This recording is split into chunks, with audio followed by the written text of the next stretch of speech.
Hey, thanks for clicking on the link. I would like to show you a little bit of what I teach to my clients to help them minimize the injuries that they receive when they spar, to help them to give them a more structured way of learning Jiu-Jitsu, and then finally, let me show you a little bit about how I help people to get skill sets in a short period of time. Ashley, please. First, let me show you a little bit about injuries.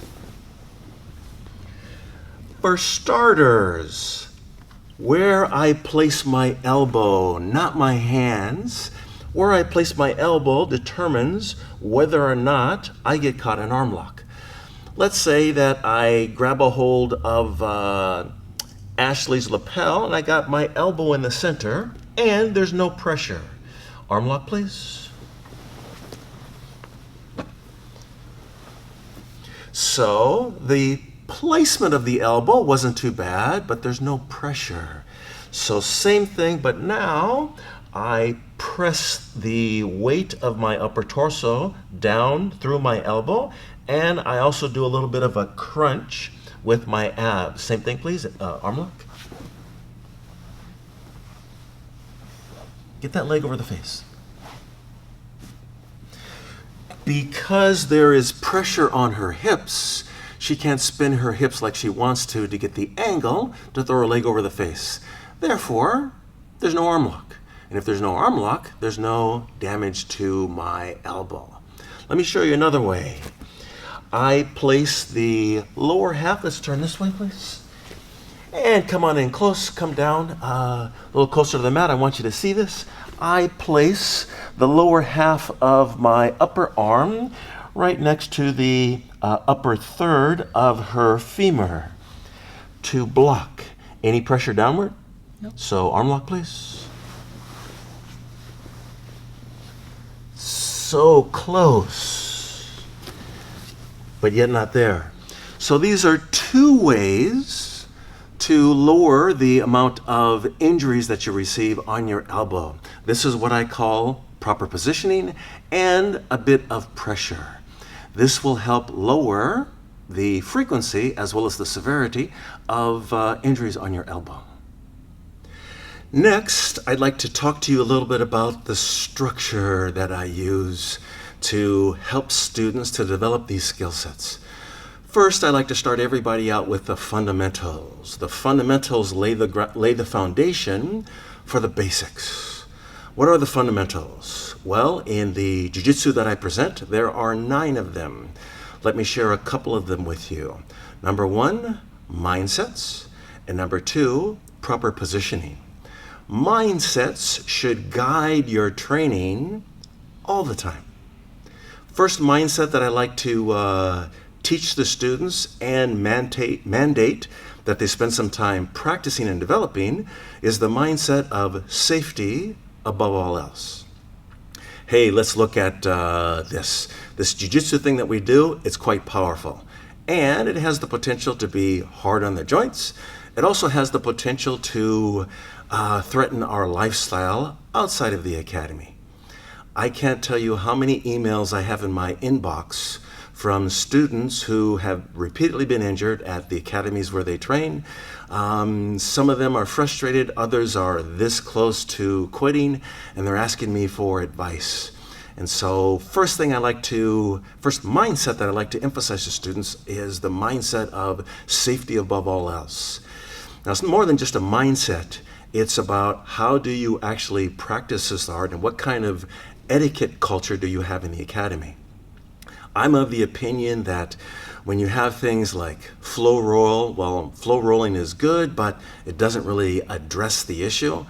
Having a statement that says, leave your ego at the door, this is all good. But if you don't actually have a culture that's been trained and developed to actually emphasize the safety above all else, you're still going to have the injuries. And so safety above all else means like, you know what, I'm going with this guy, I'm sparring with this guy who is 10, 20, 30 years older than me. That means his bones and his joints are more frail than mine, so I got to tone things down a little bit. Or if I capture somebody in an arm lock, doesn't mean I have to explosively raise my hips to make sure I get that tap. It means that, you know what, if I get his arm to full extension and I'm able to keep the arm at full extension and keep control of the wrist for 10, 15, 20 seconds, that's long enough. Let go of it and move on to something else. So by emphasizing this mindset, man, I can't tell you how much this reduces the amount of injuries, but it also helps with the structure of training. And then the second fundamental I like to talk about is positioning. How you position your body before you execute a technique will determine the amount of force you use, the amount of strength that you use, and how fast you have to go. I'm a firm believer that over time, your jiu-jitsu, as it gets better, you should be able to move less. You should be able to lower the amount of force that you use to accomplish your goals, and you should be able to move at a slower pace. So by having a concept such as positioning, this helps you to accomplish this. Let me show you what these look like. Ashley, please.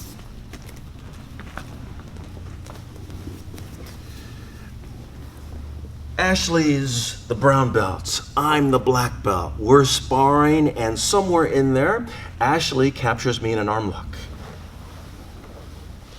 And she raises her hip just enough to feel the pressure on my elbow. Go ahead, please, raise up. And I'm struggling.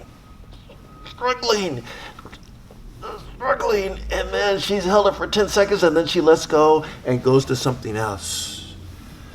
She held it for 10 seconds. That's more than long enough to know she had it and I didn't. I wasn't getting free. And so by mandating this mindset within the culture, this is how injuries decrease. This is also a way of starting to build a structure. Second is positioning. So I am going to position my arms. Arm lock, please. Collar choke, please.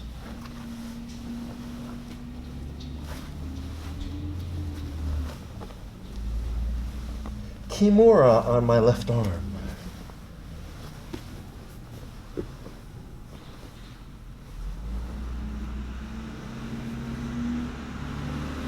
Thank you.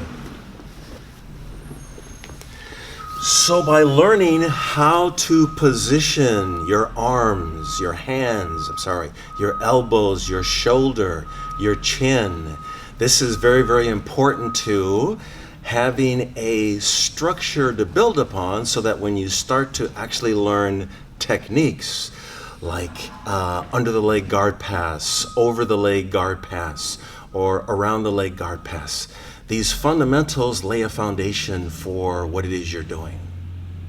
What I'd like to show you next is a little bit about how I help my clients to develop usable, repeatable, and measurable skill sets in a short period of time.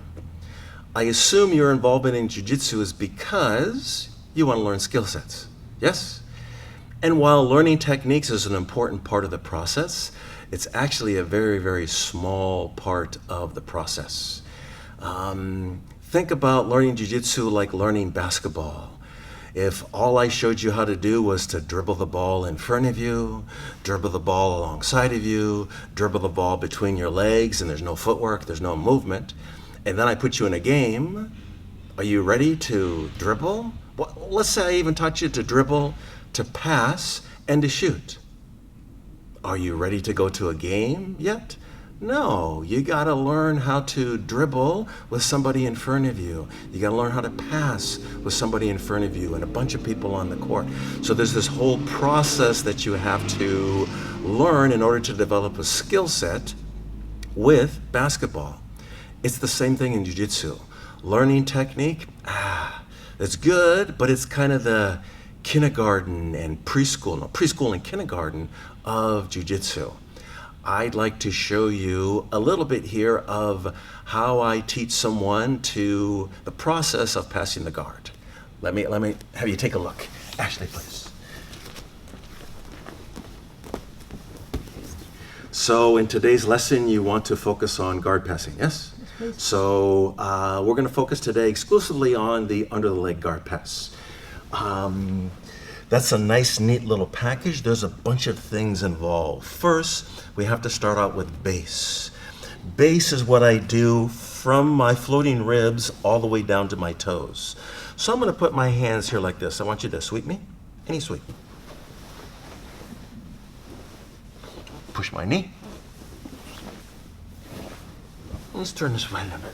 No, same thing. Push the knee.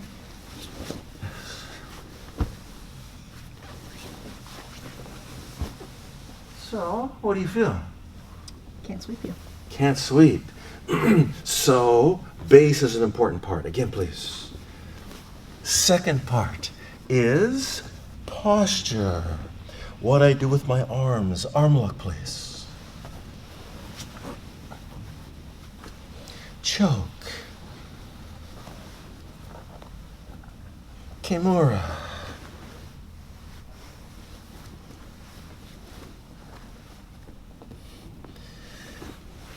So this starts the process of me laying a foundation. So same thing, arm lock, choke, sweep, anything that you want to do.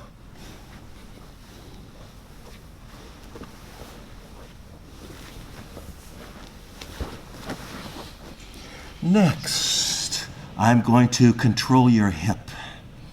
I know you're thinking, oh, I got the triangle. Go ahead, finish. How I position this elbow determines whether or not you get the triangle. Keep going, please.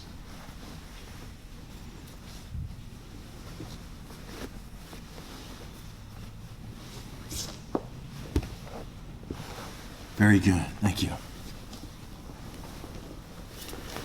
So what you just saw there was I took this big thing called passing the guard and I shrunk it down to a simple technique called under the leg guard pass. And I took the under the leg guard pass and I shrunk it down into its individual pieces. These individual pieces are going to be taught and trained, and then once they're trained, I'm going to give you some training methods to develop them. Do you see the method to my madness? This is how I get my clients to develop these usable, repeatable, and more specifically, the measurable skill sets in a short window of opportunity. If this looks like or sounds like something you'd be interested in, go ahead and click the link below, and let's get started on this journey together. I can't wait to share these things with you.